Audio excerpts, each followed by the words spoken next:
परम कृपालु श्री राम के चरणों में चरण वंदन करते हुए श्री अयोध्या कांड दोहा क्रमांक 209 से आगे चलते हैं।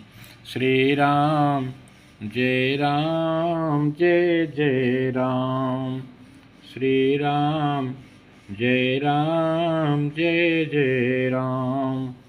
अगर अभी तक आपने हमारा चैनल सब्सक्राइब, लाइक और कमेंट नहीं किया है, आपसे निवेदन है अपना आशीर्वाद स्वरूप सब्सक्राइब, लाइक और कमेंट जरूर प्रदान करें। तो कीरत विदु तुम कीन अनूपा, जहाँ बस राम प्रेम मृग रूपा। तात गलानि करहु जिय जाए, डरहु दरिद्री पार फुपाए। परंतु जो उनसे भी बढ़कर तुमने कीर्त रूपी अनुपम चंद्रमा को उत्पन्न किया, जिसमें श्री राम प्रेम ही हिरण के चिन्ह के रूप में बसता है। हे तात, तुम व्यर्थ ही हृदय में ग्लानि कर रहे हो, पारस पाकर भी तुम दरिद्रता से डर रहे हो। अफुनहु भरत हम झूठ न कहीं, उदासीनता पफ बन रही। अफब साधन कर सुलभ सुहावा, लखन राम सिय दर्शन पावा।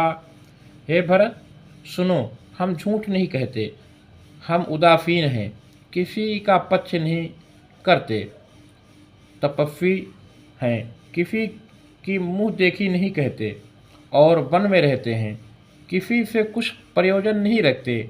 सब साधनों का उत्तम फल हमें लक्ष्मण जी, श्री राम जी और श्री सीता जी का दर्शन प्राप्त हुआ। अतेहि फल कर फल दर्फ तुम्हारा, असहित पयाग सुभाग हमारा।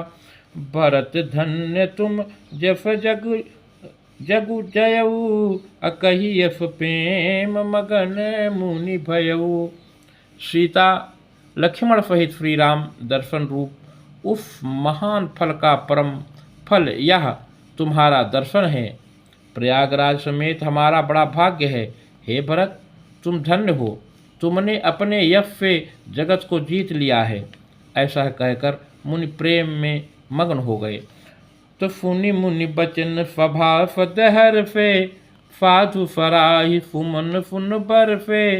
धन्य धन्य धुनि गगन पयागा, अफुनि सुनि भरत मगन अनुरागा।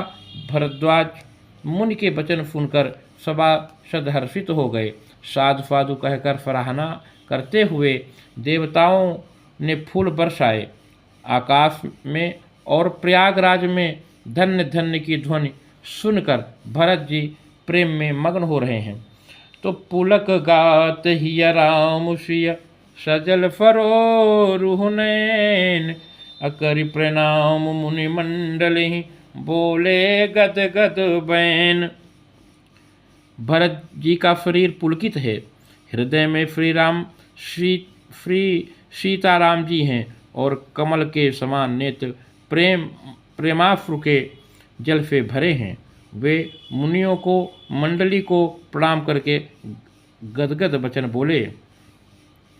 तो मुनि समाज अरु तीरथ राजू, साचहु सपथ अघाई काजू।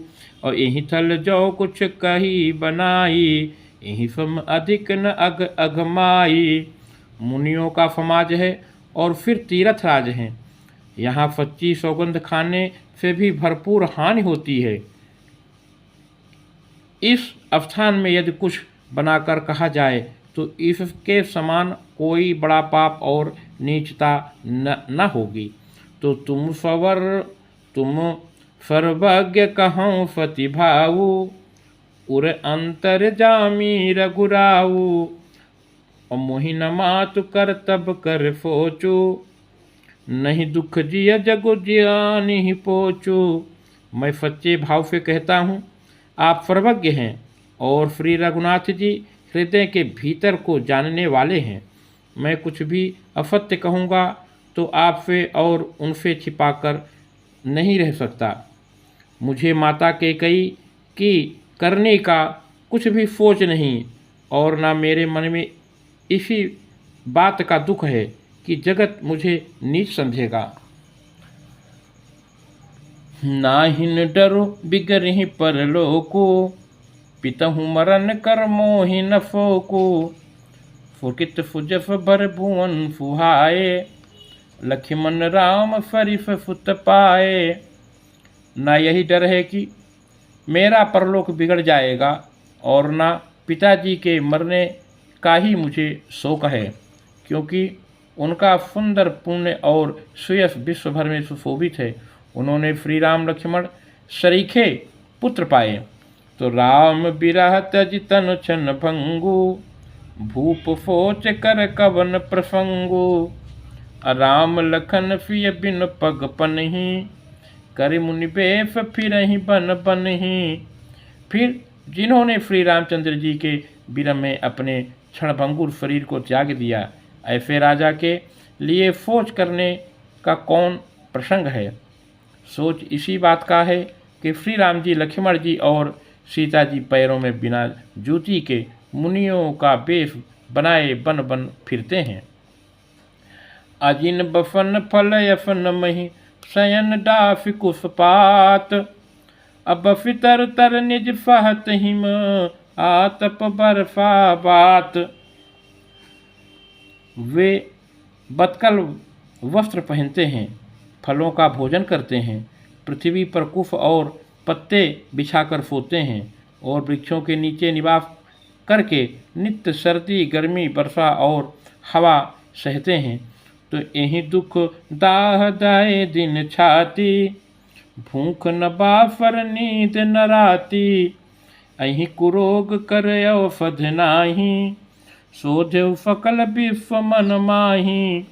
इसी दुख की जलन से निरंतर मेरी छाती जलती रहती है। मुझे न दिन में भूख लगती है, न रात को नींद आती है। मैंने मन ही मन समस्त विश्व को खोज डाला, पर इस कुरोग की औषध कहीं नहीं है। तो मातु कुमत बढ़ई यघमूला, अतहि हमार हित कीन बफूला। अकलि कुकाठ कर कीन कुचंत्रु, गाड़ी अवधि पड़ी कठिन कुमंत्रु। माता का कुमंत बुरा विचार पापों का मूल बढ़ई है।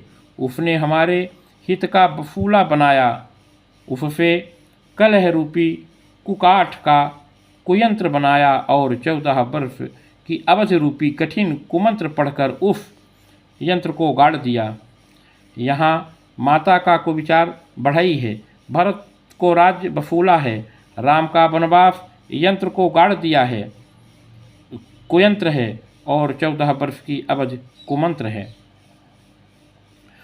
तो मोहि लग यह कुठागु तहि ठाठा, अघाल फि सब जगु बाहर बाटा। अमिटई कुजोग राम फिर आए, बफई बद नहीं आन उपाय।